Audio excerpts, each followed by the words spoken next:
முருகப்பெருமான் அருளால் குருடனுக்கு பார்வை கிடைத்த கதையைப் பற்றி உங்களுக்கு தெரியுமா? வாருங்கள் பார்க்கலாம். மேலும் இதுபோன்ற புராண தமிழ் கதைகளுக்கு என்னுடைய சேனலை சப்ஸ்கிரைப் மற்றும் லைக் செய்யுங்கள். திருச்செந்தூர் அருகே ஒரு சிறிய கிராமம் இருந்தது. அந்த கிராமத்தில் மாதவன் என்ற ஒருவர் பிறப்பிலிருந்து குருடன். அவனுக்கு எதையும் பார்க்க முடியாது. ஆனால் மனம் முழுவதும் பக்தியுடன் ஓம் சரவணபவா என்று முருகப்பெருமானை ஜபித்துக் கொண்டே வாழ்ந்தான்.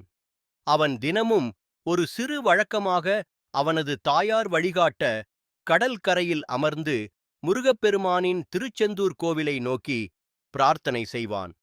ஓ மால்மறை நாயகா, என்னை பார்த்து ஒரு நாள் அருள் தந்தருள்வாயாக.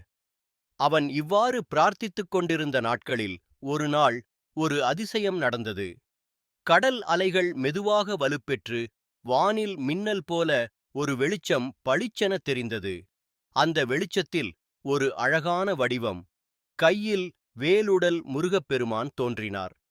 அவர் மெதுவாக மாதவனின் அருகில் வந்து, மாதவா, நீண்ட நாட்களாக என் பெயரை ஜபித்து வந்தாய். உன் மனபக்தி என்னை நெகிழச் செய்தது. இனி நீ என் திருவுருவத்தை காண்பாய். அவர் தனது வேலால் மாதவனின் கண்களை மெதுவாகத் தொட்டார். அந்த கணத்திலே மாதவன் கண்கள் திறந்து முதல் முறை பார்த்தது திருச்செந்தூரில் அருள்மிகு சுப்பிரமணிய சுவாமியின் திருவுருவம்.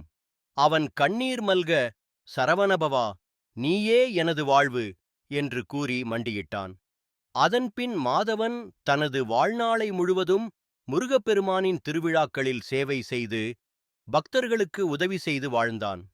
பக்தி உண்மையாக இருந்தால் எப்போதும் கடவுள் அருள் தருவார். சிரமம் எதுவாக இருந்தாலும் நம்பிக்கை கொண்டவன் ஒரு நாள் நிச்சயமாக முருகப்பெருமான் அருளைப் பெறுவான். நன்றி, வணக்கம்.